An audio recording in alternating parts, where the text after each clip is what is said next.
In this episode, we're talking about Bryan Adams' Reckless, a record that came out swinging and never let up. With its mix of heartland rock attitude, emotional punch, and unforgettable hits, Reckless became one of the signature albums of the decade. Stay with us. Get ready for the 3324 podcast, where lifelong friends Dean Legiro and Eric Kuber share their love of all things music and movies. Dean has directed short films and is a music trivia buff. And Eric, trained in audio engineering, brings his extensive knowledge of music and film to the conversation as they discuss, debate, and celebrate their favorite albums, films, and much more. Welcome, friends, to the 3324 podcast. Listen, if you grew up where classic rock met classic cinema, you are in the right place. You have found your home. We've been waiting for you. We left the screen door open. Yeah, it's like unlocked. Mayberry the front here. Door we left open. Screen door was absolutely Mayberry here. Yes, come on in. Come on So in. should I whistle the theme song? I was just going to say, we'll whistle it fine for you. We got Opie is upstairs. So yeah, welcome one and all to the 3324 podcast. If it's your first time, we've got a quick ask. Just go ahead and hit the follow button on your podcast platform that you're listening on, and this way you get a gentle notification. We've also have a fan mail or contact us availability within each podcast episode. You can contact us directly that way, and we will answer you. So this and then you could do the YouTube and Facebook other things, but if you want to hit us directly right through the podcast platform, if you really feel like I want to say something right away, you can go ahead and do that right in the podcast provider platform that you're listening on, which is neat. It's very neat. Yeah, and that was a mouthful. I could tell. It was a mouthful. You know what the funny thing you ran is? out of breath there. we had all that. Eric will remember. We talked about fan mail before, but we were never able to reply, and now we're able to reply. So I actually went back into all the fan mail that we had gotten and replied and say, "Hey, we can reply now from 2 years ago. Remember when you said and kind of do that." So we do. We like to keep in contact with our audience because you guys are what makes the world go round, and we love doing this show for you. Absolutely, we love pulling stuff out of the archives. And here's another one, Bryan Adams. We've got Mr. Christopher Clark with us in the third chair. Yep, glad to be here. This record brought back a lot of memories. Really? Because you were like what, 2.5? It's one of the first. It's actually one of the first. What memory could you actually have at the time of this record? I'm sorry. I was actually talking about this when I was a kid. My dad used to give me 45s to listen to, and I had a little record player. And 45? What is that? A weapon? The tiny little records that sing. Okay. And I had a 45 of "It's Only Love," and one of the non-album B-sides was one of my favorite songs at the time. That was actually kind of a hit on its own, which I'm sure we'll get to later. So, okay. Yeah. We will only get to it if you bring it up. I will bring it up. I promise you. Not familiar with the B-side, so that'll be your... This one I would have to think you would be. So, okay. We'll see. We'll find out. As we do... Let's do the stats as we start off the show, and then we'll get into the discussion mainly, but the factual information we love to give. I love to do it because I'm a facts person, a stats hound.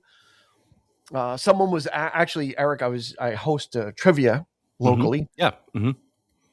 And one of the people, he shows up, with his wife every, quite frequently. He's actually the former mayor of Dobbs Ferry. Okay. And I get there, they got there early. So I was just sitting talking, and he's like, "Hey, can I ask you a question?" And I'm like, "Yeah, you ask me whatever you want." And he goes, "How do I increase my music knowledge?" He goes, "I don't know, because when I do trivia, I do a music round." And he's like, he goes, "I don't know anything about music." Listen to the podcast, man. And well, he's kind, he's a man of Eric and mine age. Yeah. And I'm like, at this point, it's probably too late. I said, at this point in your life, I said, all you can do, I said, people either like music or they don't, right? I wasn't being mean to him. I'm like, you either kind of are into it or you're not. Yeah. Like I can't tell you. I mean, all I can tell you is start listening to music then, right? Like I can't really give you a, Does he have any favorite groups or anything in particular? Is he that, or is he just like radio? He feels like he doesn't know anything, there's a difference between liking music though and not knowing because that's every what little it is. He detail. goes, I know. You know? I said, he's like, I know, like when you play one of the songs, I know the song, but I don't necessarily know the artist, and I may not know the title, but I certainly am singing along with it. Yeah. So I said, I said to him, you'll love tonight's musical category because it was all ABBA songs. Either you know ABBA or you don't. So I'm sorry in advance, but I came into my son was doing homework the other day, and I had no idea. I walked in, and I think Fernando was coming out of his computer, and I was like, "You know who this is?" And he's like, "Yeah." And I'm like, "How do you know it?" And he's like, "TikTok." So of course, it's weird. like that's what I assumed. I'm like, everybody probably knows ABBA songs, and these people were not getting it. Like they had to guess the title. Like everything was ABBA, so all you had to do was guess the title. I got to the point where I was playing the song with up through the title to help them. Like normally I'll cut it off before you get to like the title, so you can do like knowing me, knowing you. Right? Yeah. I was playing it through, and they still weren't getting it. I was like just letting this thing run. Like it's like wah wah. Yeah, I'm like, okay. That trombone. It was kind of like the milk was such a bad choice. Oh. It was like ABBA was such a bad choice. It's like I thought everybody knew ABBA, but anyway, I digress. Let's get in. That was led to the whole stats thing because then the guy says, "How do you have all this information?" I said, "I used to go to the library and just read reference books." That's what I was trying to get. Or just go on YouTube and there's plenty of You got to thank God for the meme culture, man.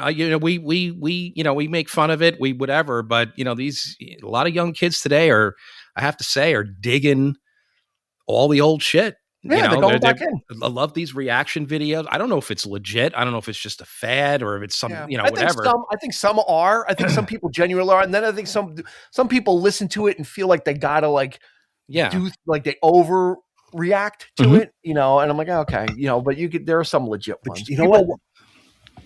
No, I was going to say what I found interesting is that apparently "Rumors" is one of the most listened to albums by young people right now. Yeah. It's trending again. Blue Sky makes a lot of people cry. I've watched a lot of reaction videos where classical musicians are listening to it, and they get emotionally. They're like, I did not realize, like especially the end part. I didn't realize this was a part of the song. Yeah, and it's gorgeous. And it's Genesis is also making the rounds. A lot especially old Genesis. Sure, in the air tonight, kids young girls listening to A Trick of the Tail or like that stuff, and I'm like, wow, that's amazing. I've been watching a lot of I've been seeing a lot of like play the drums along with Firth the Fifth songs, like that breakdown in the middle of Firth the Fifth. Like I've seen a lot of kid drummers attempting it. We're here keeping the fire alive as well, and we're keeping it alive today with Bryan Adams. We're gonna do the stats now. We're there. This was released in November of 1984, produced by Bob Clearmountain. I don't know, Eric. I don't think we've ever done an album that Clear Mountain was associated with, and he's one of the premier producers. Clear Mountain. Yeah. I don't know that we've ever done one. I don't recall ever saying his name. So produced by Bob Clearmountain and Bryan Adams. There were 6 singles released from this album. Run to You hit number 6. Somebody hit number 11. Heaven hit number 1. Summer of 69 hit number 5. One Night Love Affair hit number 13. It's Only Love hit number 15. 6 singles, all of them top 20. 3 of them top 10. Wow, the whole record's a greatest hits album. Staggering statistic. Yeah, amazing.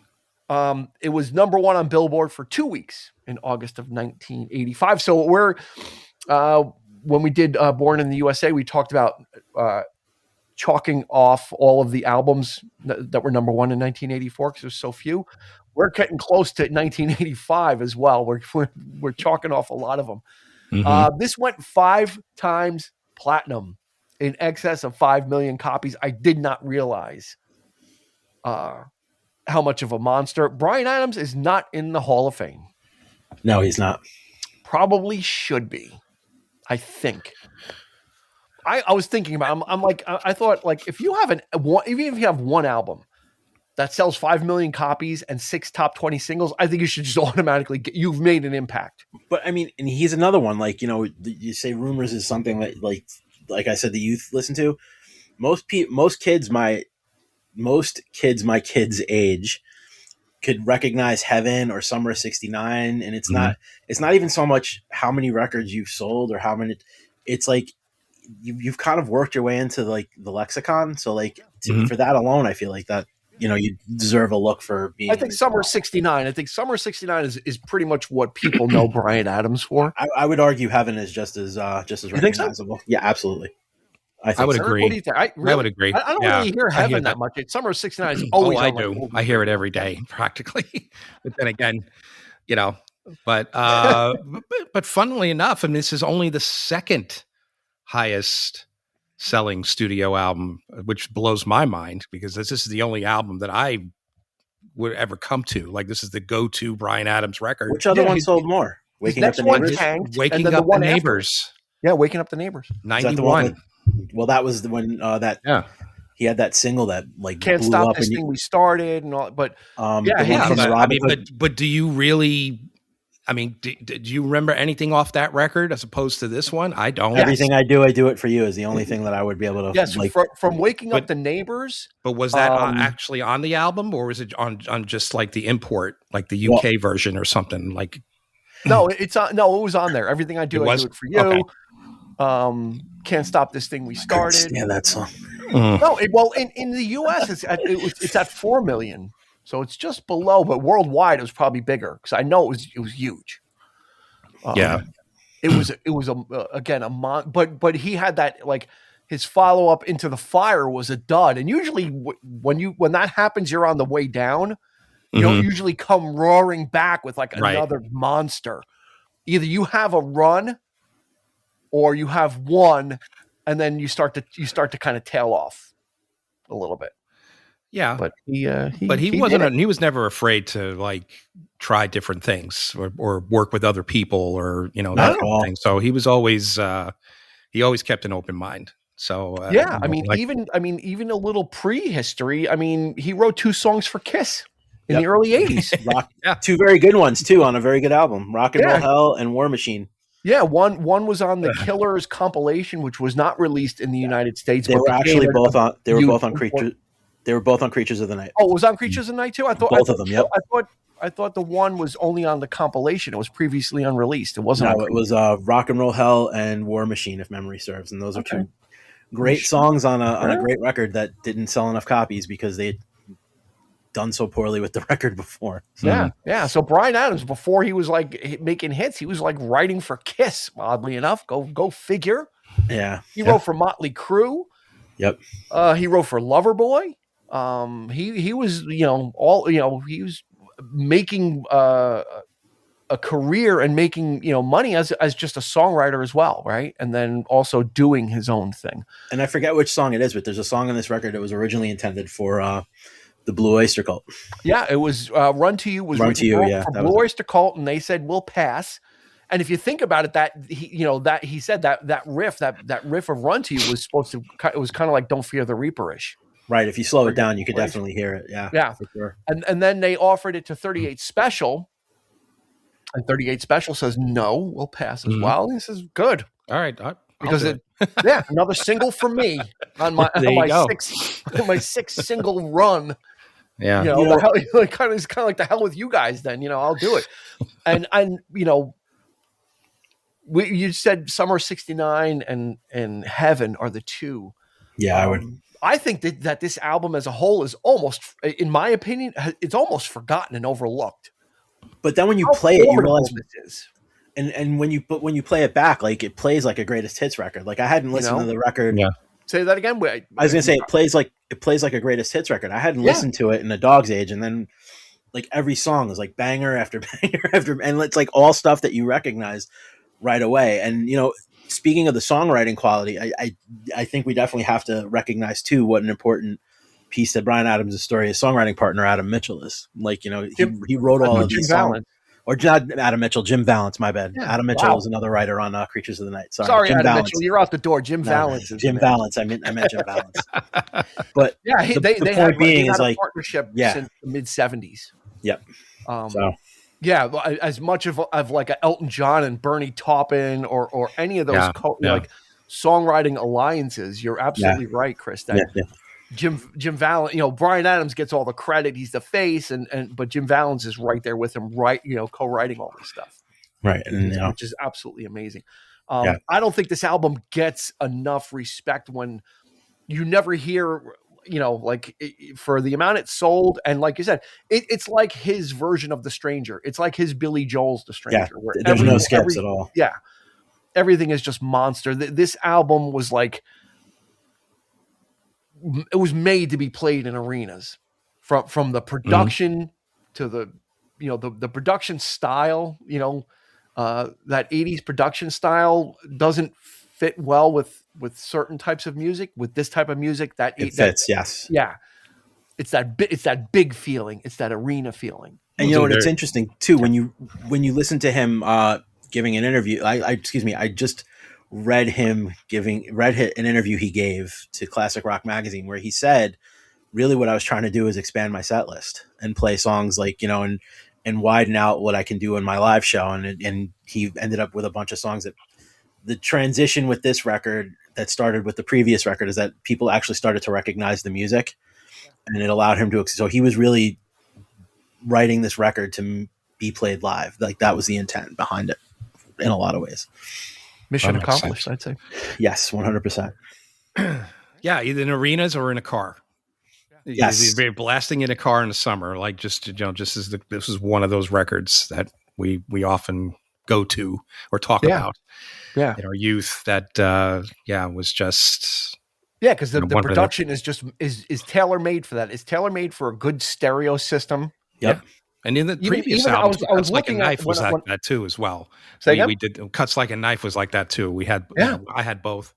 That was another great, but just consistent, just all the way through. Just and when I was looking up, the vinyl edition. I was just kind of looking at reviews, and people saying this is like almost like a prototypical perfect 80s mastered album. Like they're like, this vinyl is so crisp and clear, and the way it was mastered for vinyl, it is like, it's almost like a perfect album to listen to, meaning from an audiophile standpoint. Yep. So when I put it on, I'm like, you can crank it. The way it's mastered, you can crank it and it's not distorted. It really is crisp and clear. And that's probably Bob Clearmountain doing that. I mean, his production style. And really understanding the 80s and understanding how to produce for this type of music. Like you said, Eric, this is kind of, meant to be played in a car stereo loud and also translate into an arena. And it's so riff heavy, this album. Like it really, you almost don't realize it, Chris. And, it's, going back to Bob Clearmountain, it's also his understanding of the mixing process. While we were talking before, I just checked really quick. He mixed Born in the USA. Yeah. So there you go. I mean, if you listen to one and the other, that definitely makes sense. Sure. There was that. I think Bryan Adams said there was a couple of influences. He said he had said that. He said, I'm trying to tap into some of that, but on a harder edge. Yep. And then Eric mentioned Cuts Like a Knife. Well, I did see Bryan Adams live. Okay. He opened for Journey on the Frontiers tour. Oh, I remember you saying that. That's right. He did. And when I was, it's weird when you come to a thought and then you read it separately that it confirms it. He was the opening act for Journey on the Frontiers tour. And him and Jim Valens kept listening to them perform Faithfully. And that's where Heaven came from. If you listen to Heaven, perfect sense. That makes perfect sense. It's the Bryan Adams version of Faithfully. He was trying to recapture that whole thing, life on, that whole missing someone, being away. Mm-hmm. And when I was listening to it, I just was like kind of connecting in my mind. I'm like, wow, this is kind of. And then I read separately. I'm like, he's like, yeah. And I'm like, holy shit. That's Yeah, it's one of those things where you kind of feel it. You in your own head, it. but it's you get that validation when somebody actually admitted go listen to it and you could be like, I could hear them hearing that over and over night after night and then saying we want to write something like it, and then they come up with Heaven. Because it's that big power ballady song. It's about being that whole, it deals with a lot of those same elements. Yep. summer of 69. He said part of that was inspired by Bob Seger's song Night Moves. He wanted something nostalgic and reflective. So he is really good, and probably doesn't get enough credit for being a musical chameleon, right? Where he can write for Kiss, he can write for Loverboy, he can take in influences and then say, and then adapt them to what he's doing and make it something, and say, yeah, that the song Night Moves kind of nostalgic about being young and doing things. And then here's my version, summer of 69. Pretty wild, as much as I love this album, I absolutely underestimated the guy. Not because he's Canadian. Let's put that out there. No, you make a good point. You're right, because you don't really think of him quite in the same vein as say a Bruce Springsteen or even a Bob Seger. Like, Bryan Adams was like good for it, for his day, but you realize, when you recognize the breadth of his work, and just how gifted of a songwriter he was, and tapping into what was popular at the time, and just sort of like not aping it, but just sort of like, but knowing what the trends are and what's popular with folks, and assimilating it. Yeah. Right? And he's like a musical Borg. Yeah. Yeah. No doubt. So like, guys like him and Mellencamp always around the same time, right? They were just kind of doing their thing. But yeah, like you say, Bryan Adams, but then he just sort of like, it's one of those things where he kind of fades, not himself, the music, but just sort of like your own taste change. And he sort of fades, then you come back to something like this and it's just like, and then to find that these things out, like you say, Dean, is just, it's a good feeling. So yeah, Chris, you had something. I was going to say, I'm wondering too, like, does it have anything to do with the fact that the follow-up records weren't quite as memorable, or like things that just like the hardcore fans that didn't stick around for? Because you had things like 18 Till I Die had that song The Only Thing That Looks Good on Me Is You, or you have that like really schmaltzy ballad from the Robin Hood movie. Like, is it more that people forgot that he was a rock and roll guy and like wrote rock and roll music? I mean, did that stuff like it's either make people kind of forget? Or I think he was a victim of the 80s, probably. Yeah, it was either that, or like Dean was saying in the beginning of the episode when we were talking about that gentleman at trivia, maybe there's just folks that just really didn't know the difference. Like, there's right. And, these hits were just back to back, like how I don't know the difference between Bryan Adams and, certain other artists, you could definitely tell between like Bruce Springsteen, but somebody like Adams, like Mellencamp or somebody like that would just be slipping in there with these really great records and just being like, just popular at the time. But yeah, and how many followers of Bryan Adams, yeah. I mean, the diehards one of those records that everybody bought, like sure. Eric said, like everybody had Thriller, everybody had Born in the USA. Whether you like that artist or not, you couldn't deny the amount of singles. But The Stranger, like there are certain albums that are just kind of there, just because of how big they are. Not necessarily because I'm going to go back and get his back catalog and I'm going to stay with him going forward, but Reckless, you needed to have Reckless in there. And he also benefited greatly from the MTV effect, right? Oh, absolutely. 100%. Because he made like 5 or 6 videos for this album. We were talking about this before we started, and Eric will remember back then artists would put out like the video album. They would like make 4 or 5 videos. It would come out on a cassette, like a VHS cassette. You could kind of watch them.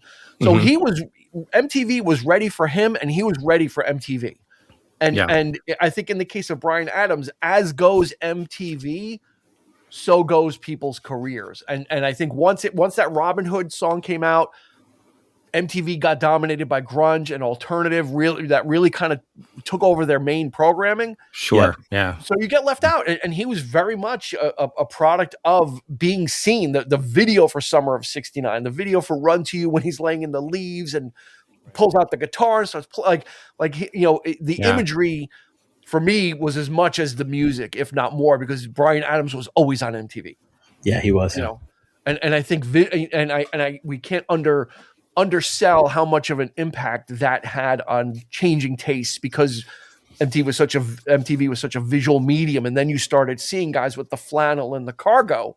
Oh yeah. Overnight, anybody from the 80s, even the hair metal bands, like they all became passe very quick in the larger mainstream. Doesn't mean he didn't have hits, but those hits were going to, lighter FM and kind of softer stations. They weren't going on the, K-Rock wasn't playing that, because K-Rock was playing, Pearl Jam and Temple of the Dog and, Alice in Chains. So I think that's what it is. It's because Bryan Adams was very prolific. He kept recording, kept making albums. Mm-hmm. He didn't stop. It's just like, the fickle finger of musical fate, points in the other direction. Right. So it's just one of those things. But seems a shame. MTV had that much of an impact. It could either make or break you, or both. you either handle, and it seems like he's handled it very well. I've never heard of like Bryan Adams, like DUI, Bryan Adams slapping somebody in a bar, Bryan Adams passed out, like he's Canadian, so he's Canadian. Gotta hand it to those kids. Okay. It's just nice. They're just a nice overdosed on maple syrup. Is that what you want? That's the joke? No, they're all generally nice people, right? They do things the right way. You never hear anything bad about somebody with a hockey stick. Are these the stereotypes you're looking for me to lay out? That Bryan Adams is good people, eh? Yeah. Hey, that one night love affair song. Really, he's no hoser. Oh, so much good about it. Oh man. Let's get into this album, because it is 10 songs of probably the tightest set. It almost, like Eric, it almost plays like a concert. It's so concise. Like the way this album just slaps and doesn't stop, is amazing. Like it really, this is a pedal to the metal, even with Heaven, even with the ballad in there. Mm-hmm. This is just a pedal to the metal album. Like it really, it kicks off from the beginning, and it holds on to that momentum. And in some cases even increases it, right? Well, like by the time you get to Run to You, Heaven, and Somebody on the back of side one, it's just like, yeah. He really tapped into what he wanted to do. He wanted those songs that had choruses that everybody could sing along, right? I need somebody like you. Like, really kind of, Run to You. Every song has is laden with some type of hook. Yep. Yeah, and riffs are heavy. Yeah. Nice riffs on this record. Yeah. Yeah, it's memorable. Just absolutely gold. Yeah, this guy, I'm telling you, we really, I think he got, I'm glad we're doing this episode, because I don't think enough people would listen to this whole album. If you think it's summer of '69, it's not. That's a part of it, and it's an important part of it. But everything else, Tina Turner, it's only love. Like bringing her, and that song sounds like it was recorded live. Like it really sounds like it was happening. The way her vocals kind of almost fade in when she starts to sing her verse. Mm-hmm. And for him to get, he said he had met her like 6 years before. I guess she had come around or whatever. She was in '84. She was at her apex, right? What's Love Got to Do with It? So to get her, to get Tina Turner was a huge get.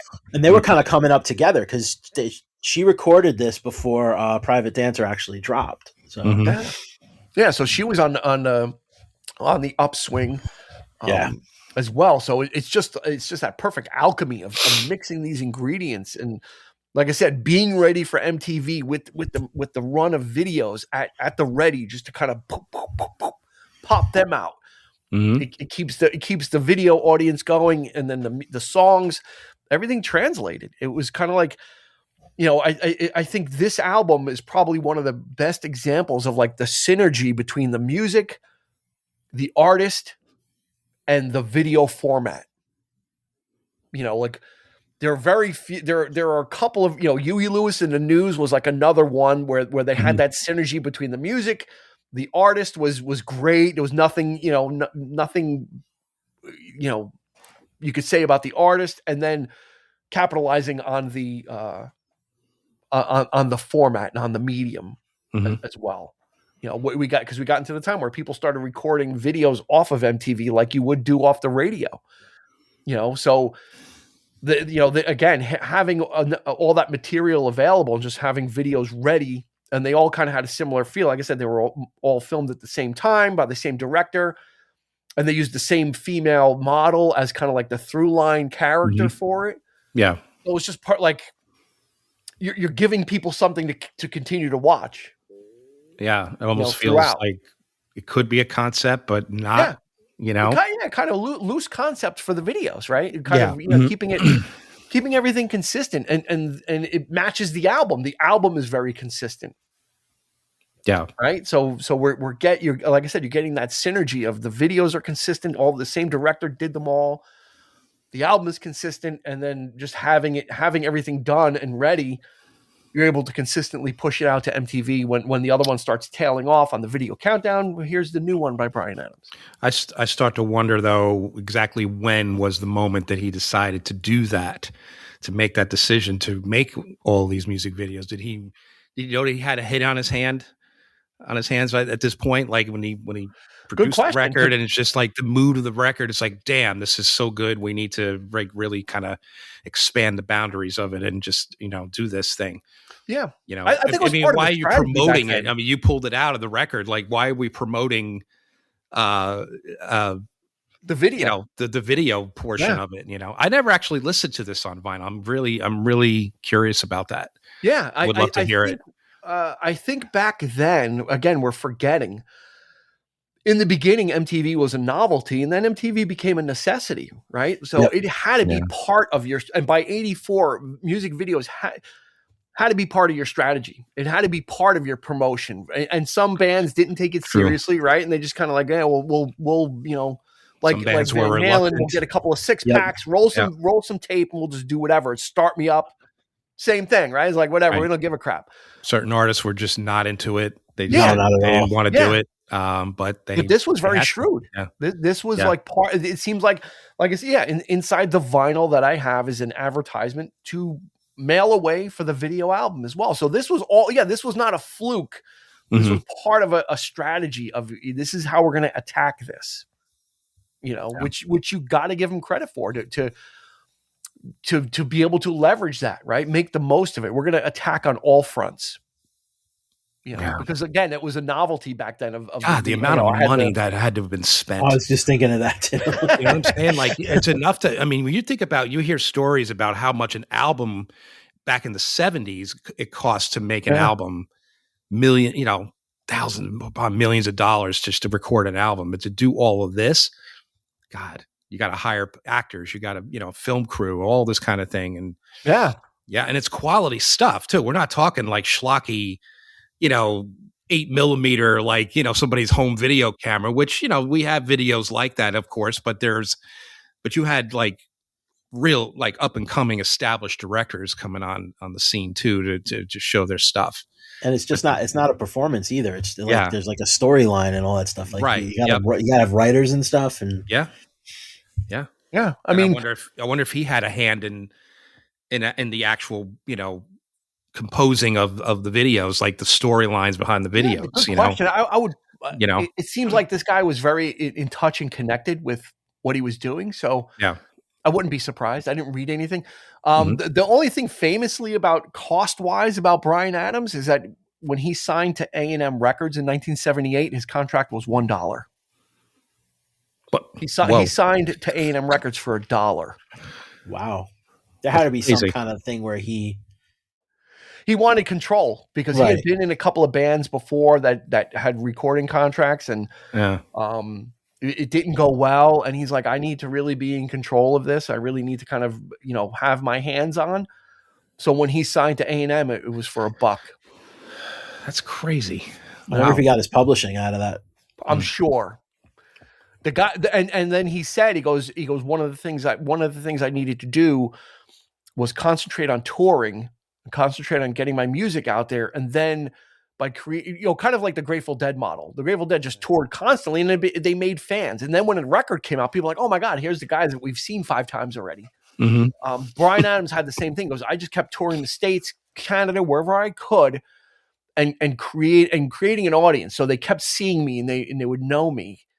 And then when my album came out, people knew, like, he built his name recognition first, as opposed to putting out a record, then trying to tour behind it. He's like, I was just going to tour constantly as much as I could, obviously record, but, you know, do so much of that my name became out there, you know, which again, this guy might be like the secret musical genius, you know? Boy, Dean's Could be, right? I think so, you know, and it's like, I could listen to Run to You probably every day. Yeah, it's a great tune. You could listen to that back in the day. I remember you loving that track, and our mutual friend Johnny he was a big fan of him as well. Yeah, This just has stuff that's it's infinitely. This is an album that's infinitely listenable to. There's no skips on it. You know, you've got the Kids Wanna Ride. I mean, he really wrote for like the time. Like he really was like, I want to write a record that's, you know, I'm going to be, like you said, be able to perform live. You know. Yeah, and I think it's just proof he is hit in it. Like I said, if you want cruising music from the 80s, here it is. You know, and it's interesting too, like to, you know, the songs that didn't make it to the record were no slouches either. So to like, you know, there's 17 track, you know, there's another like 7 or 8 tracks that are on the 30th anniversary edition, to like take all those songs and narrow them down into the best 10 that are going to fit together. Like I left the record playing, like I had the 30th anniversary version on it. I left it playing while I was doing something the other day, and Teacher came on, and I was like, wait, what is that? So even the non-album stuff. And the one that I always liked was the one he did about Princess Di, called Diana, which had this, you know, just like the songs on the record, just this like really undeniable riff, and it's probably my favorite Bryan Adams song. Is Teacher? I never heard. Is Teacher the same song that 38 Special did for the song for the movie Teachers? I honestly don't know. That you've hit the wall of my musical knowledge. Well, there you go. Maybe because he referred the other one to them. It was a song, because I know a song called Teacher but it was done by 38 Special for the film Teachers. I don't know. I mean, here we go. 38 Special, written by Jim Vallance and Bryan Adams. There you go. Okay, so Teacher was a hit for 38 Special, because I know that song. Okay. Teacher, can you teach me? It made me stop, and then like, and like I still lament like that one song, Diana. He wrote it about Princess Di and like being attracted to her, and so when she passed away, he like erased any existence of it. Like you have to really look for it to find it.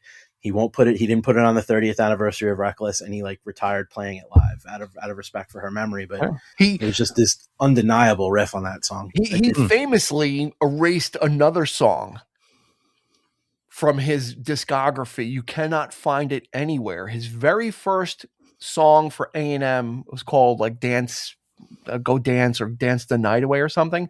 Right. And A&M took it and they sped it up to like 120 or 122 beats per minute and sped up his vocal to make it a disco song. Oh my God. So it sounds nothing like Bryan. And he like, you can't even go on YouTube. You can't even find like a bootleg copy because I wanted to listen to it. Like he has disavowed it. It like is wiped out of existence. Like you cannot, maybe you can find probably a 45 of it somewhere if you find it, but so he's pretty adamant too about like, well, Diana, as of right now, things like disappear. He's really good at it. Yeah. It's, when the 30th anniversary of Reckless came out too, I was like hoping it would like appear, because I'm like, well, maybe enough time has passed that it's not disrespectful anymore, and can't find it.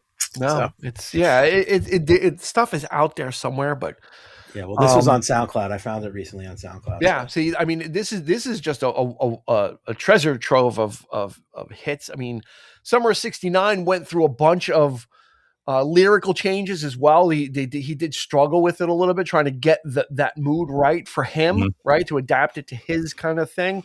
Yeah, and he did say in later years, because someone said, "Oh, what's the deal with Summer of '69?" He goes, "Well, if you listen to the song, I never say 1969." Yeah, because he would have been like 10. Well, we'll leave it there. So, so yes, it was about a lot of different things. That being good one number. of them. There you go. The lovely number. That's a great number. Yeah. So here we've got a couple of interesting connections too. What is the connection of Bryan Adams to the Cult? Without you looking it up, Chris. Without you, I saw your screen light up. Get out of here. I'm not looking it up. I'm like, I was just saying, is it somebody that played on the record? Yeah, Mickey Curry was the drummer for most of this album for Bryan Adams. Mickey Curry would go on and play on the Sonic Temple album by the Cult. Okay. I knew it. That name sounded familiar. Yeah, and he played with Hall & Oates too, Mickey Curry. Yeah. He did some That's a diverse... that's why he wasn't available for this whole album, because I think he had to do some Hall & Oates sessions. So then they brought in who'd they bring in? Steve Smith, oddly enough, from Journey. He brought in Steve Smith on this album. Yeah, he plays in Heaven. Yeah. So there was a couple. Lou Gramm is on this, backing vocals on Reckless as well. Yep. So you've got this is Clear Mountain gang vocals on track 7. Oh God. Whatever that means, but they were that was you'd see that on Glenn Fry and Jimmy Buffett albums, where they would just have a group of, they would just slap a name on them when, like, if somebody was in the studio that day and they just said, "Come on and sing backup on this," and it would give them like a funny name. Yeah, there's a lot of gang vocalists on this record. I love that. That's great. Yeah, hand claps. Yep. You get the whole you get the whole thing on this. And then what's the Jeff Lynne connection to Bryan Adams? Well, I know he produced. What was it? A whole album, or is it just a few tracks? He pretty much produced and played drums and almost every other instrument on his Get Up album from 2015. And they never met. That's odd. That's very odd. They did it via internet. In 2015. What was the connection there? Did he seek him out, or Jeff? Yeah, he wanted to work with Jeff, and he said they were just, it was over a few years. He goes, as I was writing songs, I would send them to Jeff. He would put all of his, if you listen to he co-wrote one song with him. It's absolutely an ELO song. It's absolutely a Jeff Lynne song. Of course. Like I was looking at the comments on YouTube. I don't care who the artist is, man. Everything's going to sound like a Jeff Lynne ELO song. One of the comments is like, producer. Take the vocals out, and this is ELO. Yeah. And that's and you're getting what you're paying. You're paying. That's what you're paying for. You're paying for that. So it's very interesting to hear a Bryan Adams vocal. Mm-hmm. With the Jeff Lynne vocal production, with the way the backing vocals are, and he's on there. His back, Jeff Lynne's backing vocals are on. They kind of like Cheer Down, where he kind of shows up. Yeah, you hear him like Cheer Down. But back to Reckless. There's a lot here. I mean, geez Louise. One Night Love Affair, another big one. So there's really there's only 3 songs. I think there was 6 singles. But there was only really 3 songs that you wouldn't have heard on the radio. Long Gone, Ain't Gonna Cry, and She's Only Happy When She's Dancing. Like, Kids Wanna Rock wasn't a single, but there was a music video for that. It got airplay too, for sure. Yeah. No doubt. Yep. Yeah, so like I said, this really has so much in common with The Stranger, right? The Stranger was the same thing. It was like all these songs, and it was like 2 that weren't released as singles. And they could have been. And it was like, yeah, okay, we're good. They weren't outliers. This album has no outliers. No. One of the great 80s records. I'm looking at that first side. I'm looking at both sides. Long Gone, not non-single, great song. How many times did you listen to it this week on vinyl? Not enough, because it was hard to find. Not enough. It was hard to, it was hard. Like I said, it wasn't available on YouTube, and I got rid of my Spotify. So when you listen to it on Spotify on your computer, you get like 3 songs, then an ad. I was gonna say commercials, which was fine. I'm good with that. When you listen to it on Spotify on your phone, it shuffles. You can't even listen to the album. You'll play the first song, and then it goes off into a playlist of similar artists. So I had to be at home listening to it. And then finally I said, F it. I got the vinyl. Let's really kind of, blow the roof off this. And I put it on and it's just like, forget it. it sounds, and for my version from when it came out, it just sounds amazing. Because we weren't really, we were not listening to vinyl a lot in the 80s. By the time this album came out, vinyl was slowly going away. It was there, but everybody moved on to cassettes, and then eventually CDs. It was just and then back to vinyl. Yeah. It's funny too. Like I'm driving to work in the morning, and every morning, get in the car, my daughter will go, "Can I play DJ?" And then she'll like queue up Spotify on the screen and she'll see that I had been listening to Reckless. That's the one she kept going for. Let's put Reckless on. I think it's I think it's timeless. It really is. I really think it is not. It was made in the 80s, but it is not of the 80s. I think you can put it up with a rock album from the 70s, and I think you could put it with a rock album from the 90s. Although we'd be hard pressed to find a pure rock album that wasn't grunge, alternative, or some offshoot of it. True. And I think that's what your daughter would be able. I think would be able to pick this up. Although I don't know that kids today. I'm really going to say something really jerky. I don't know that kids today really know what rock and roll is. No. Because it really mine do for popular rock and roll with me, but right. I mean, there's rock and roll that they can go listen to. There's not contemporary rock band that's popular. It's either kind of K-poppy. It's rap, and I'm not dissing any of these. I'm just stating the state of music right now, where a popular rock act doesn't exist. Ed Sheeran is not really rock. No, there's nothing where you're going to turn up and hear like a distorted, Fender through a Marshall playing power chords like that. That just doesn't happen anymore. Yeah, we're not there yet. I'm not. That doesn't mean we're not going to come back around. It'd be nice again. So I'm glad that stuff like this is you can listen to it, and it's not like Flock of Seagulls. Nothing against Flock of Seagulls, but that has got a particular sound of the 80s, right? You can listen to that, it's like, oh, okay. Yeah. This is like Born in the USA. This is like The Stranger, where you can kind of put it on and it kind of exists in a different area. It's kind of timeless. Yep. And it was one of those rock records that just everybody knew, whether you listened to rock and roll or not. It was rock and roll is pop music. Guys. I'm gonna curse myself, Eric. When we did Hall and Oates, I said there's nobody hates Hall and Oates, and then it turns out Hall hated Oates. Yeah, they hated each other. I don't know anybody that hates Hall and Oates, and then like a month later after we says like right after, like Daryl Hall's like, I never liked John Oates. We were never friends. It was just I'm like, oh God, okay. Yeah, that aged like milk. So I'm gonna say, does anybody? I don't know anybody hates Bryan Adams. Not that I've ever heard. Right? There's no one like hates him. He's kind of there. He's fondly remembered, and which is a good, again for where he's at. He's fondly remembered. People are like, people don't. He's not cringe.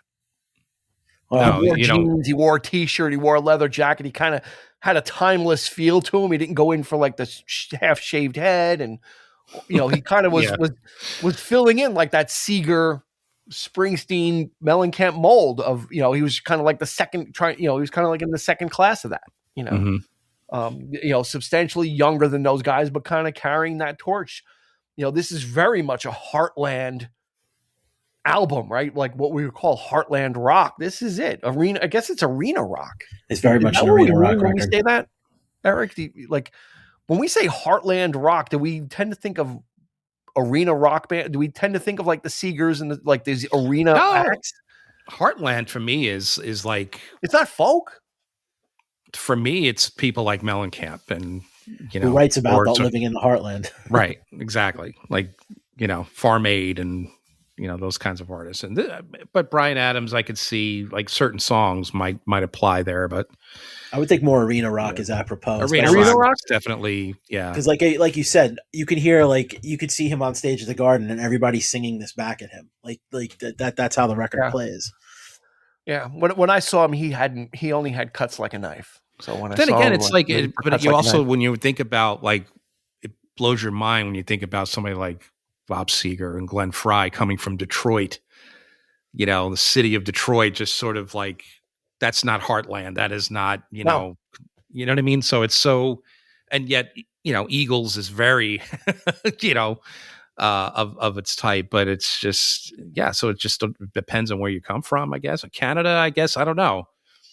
Is Canada Heartland? I would say so. I would say probably it might be more heartland than Middle America. I mean, True. Canada is not known for sprawling cities. It is known for wilderness and known for right. So I don't think I don't think that when we say heartland, we think of America. Mm-hmm. We think of rolling fields of wheat. Yeah, tractors, a farmhouse, trucks, a silo, and a windmill. Yeah, John Deere tractors. Heartland is kind of like like meaning small town. Like tapping into the heart of music. Like heartland is almost like tapping into the commonality of rock music, right? Like what are those things? I need somebody like you. I'm gonna like so when I think of heartland, I kind of think of stuff that's accessible on a wider range, but rock and dealing, kind of like you said, a little a lot of this stuff is very personal, a lot of these songs, and so I think he could fit in that, like arena heartland. Yeah, okay, that's fair. Arena land. There you go. That works. So we'll put some haystacks on stage, and we just came up with tractor in the background. We came up with a new subgenre. Maybe they'll change sets with each song. They'll put out some hay bales. Which, by the way, he did write for some Broadway shows, did he not? He did a Disney movie, I think, right? Something recent, isn't he doing something? Did he do something recent? I don't know. Bryan Adams? I haven't been keeping up with him. Once he worked with Jeff Lynne, that was about it. That's all I needed to check in on. Yeah, something recent within the last few years. I think he did something for theater. It wasn't Pretty Woman was there a Broadway show of Pretty Woman? Yes, there was. There's a Broadway show for everything today. Fucking King Kong was a Broadway show. He believe it or not. Yeah. Something like that. I mean, he just put out an album last year, Roll with the Punches. I mean, he is, I mean, probably maybe a consultant or a songwriter contributing, It says he worked on the music for the movie Spirit. It's an animated movie. Yeah, Spirit's about a horse. Yeah. The Stallion of Cimarron. Yep. Yeah, that was, let's see. A lot of soundtrack work, but that's easy. When you're a songwriter, of course, you've got something especially once you become known, you probably have songs just laying around like, oh, we need a song for this. Heaven was a soundtrack track, if memory serves. It was from I think it was the movie bombed. It was called One Night in Heaven. That's it. Yes. And it bombed, which, again, it didn't stop him. It ended up on the album and was huge. So bigger than the movie. Yeah. Again, nothing like this guy was unstoppable. It was with the raspy voice, just like Seeger and Rod Stewart. Again, cut from that same cloth. He sounds much older than he was. And that kind of gave him that feel. Also, especially a song he like looks Heaven. like he could be like an '80s movie star. Like if you're just looking at his looks, the appearance, sort of Kevin Bacon-ish. Yeah, he could have been in The Outsiders. Sure. Yeah. Right? Yes, he could have. Yeah. Right. He could have been in that, Rumblefish. He could have been in those types of movies. Right. Yeah. So, yeah. All right. Well, all right. So we kind of, didn't. I think this is an album that people should experience. I mean, we talked a lot about this. There were so many hits, so you probably know some of it. We're going to encourage you to go just check out the whole thing because this is an arrow. If we want to make a Robin Hood reference, this is an arrow that splits the arrow that's already on the target. I mean, it really is that. This album really is that good. We're not overstating it. And no, not at all. It's on the way, by the way. My arrow version of Robin Hood, Prince of There Thieves. you go. We should do that. Yeah, Robin of the Hood. I haven't seen that movie in a long time. I absolutely love that movie. Yeah, I don't care what anybody says. Yeah, and there's another connection there. You got Jeff Lynne on the soundtrack too. That's right. To Robin. That's right. Really? Yeah. He's got 2 songs on there. Yeah, did not know that. Yeah, see, Wild Times or something like that. You Times, hear it in the background in the film too. Like there's slightly when they're celebrating. That's what movies were just great. They would just make anything in the 90s. Yeah, it was just like, yeah, you just went. You know, I was thinking for some reason, I don't know why. The other day I was thinking about the stupid Three Musketeers movie with Charlie Sheen and Chris O'Donnell. I've never seen it. I have no interest in it, but I was just thinking about movies from the 90s where they would just do anything. Yeah, they would. were. You know, Oliver Platt was in it, like Tim Curry, I think was. Man in the Iron Mask, all this, you know, all this kind of stuff, like, and just sort of like make it their own. The Shadow, Alec Baldwin. Yeah, you could get anything made in the 90s. I like The Shadow. Yeah, I mean, this, you know, as bad as some of these were, they weren't terrible. Lane. You know, they were just trying to do something, you know, like, but I kind of like the spirit of all that kind of stuff. Yeah, anything went. Like, you could literally right. get anything made. It was amazing. Because people went to the movies. Yeah, that's true. That's why you were feeding the machine. Yeah. Anyway, Bryan Adams, Reckless, 6 singles. You are not going to miss with this album. We can't promote it enough. Unfortunately, I can't tell you to go to YouTube Music and listen to it. So you'll have to go to Spotify, probably Apple, I'm sure has it. But if you are a audiophile and you're into vinyl, I'm going to say it right now. Don't buy the 30th anniversary. Chris and I had a conversation. Chris made a great post online about Record Store Day. Always go find the original release. You're never going to go wrong finding an original release because those were mastered for vinyl. They were mastered for a needle in the groove, right? And so they would, do certain types of compression so the needle wouldn't jump and it wouldn't distort. So you do get, mastering for vinyl at the time. It was a separate concern at the time of we're going to master this. We're going to put it on vinyl. We need to, compress things or do things with it. And this is just a gorgeous album you're not going to miss. So, I mean, dare say favorite songs. Do we even need to bother? Just side A, side B. Side A. It's 100%. Yeah, and it's not bloated, so you can listen. It's not gonna. No, you can not at all. It's like a great 35-40 minute like listening experience. Yeah, great length. And bonus points if you're listening into it in May, June, or July. Mm-hmm. And then maybe skip to September. You can probably get away with it. Yeah. But it's just, or if you're out at a barbecue, put this thing on, put it in the background, it's going to fly through and people are going to be like, especially if people have already had a couple and you can kind of get away with playing stuff, put Reckless on and you're going to be good. You're going to just make those memories of the sun going down in the summer, sitting around, having this on. It's tailor-made. The guy really, he hit it so far out of the park, they're still looking for the ball. Yeah, it's great. So on that note, we're gonna bid you farewell. Again, if you like what you've heard, go ahead and follow. And following kind of gives you a reminder, but then you can also go check out multitudes upon multitudes of episodes that we've got available for you. Music, movies, roundtable discussions, all kinds of great stuff waiting for you. So go ahead and have at it. And in the meantime, Eric and I are going to put the gloves on, put the apron on, go back into the factory and make more episodes for you without the assistance of Oompa Loompas. We do it by hand. There you go. Yeah, we are the Oompa Loompas. That's it. There you go. Snozberries taste like snozberries. Right. Mm-hmm. So for Chris, for Eric, this has been Dean, and we will catch you on the flip side. You've been listening to the 3324 podcast with Dean Legiro and Eric Kuber. You can find us on your favorite podcast provider, so please like, subscribe, and rate to become a part of the 3324 family. Your feedback is important, so make sure to follow us on Instagram and Facebook at 3324 podcast and on Twitter at 3324p to join the conversation.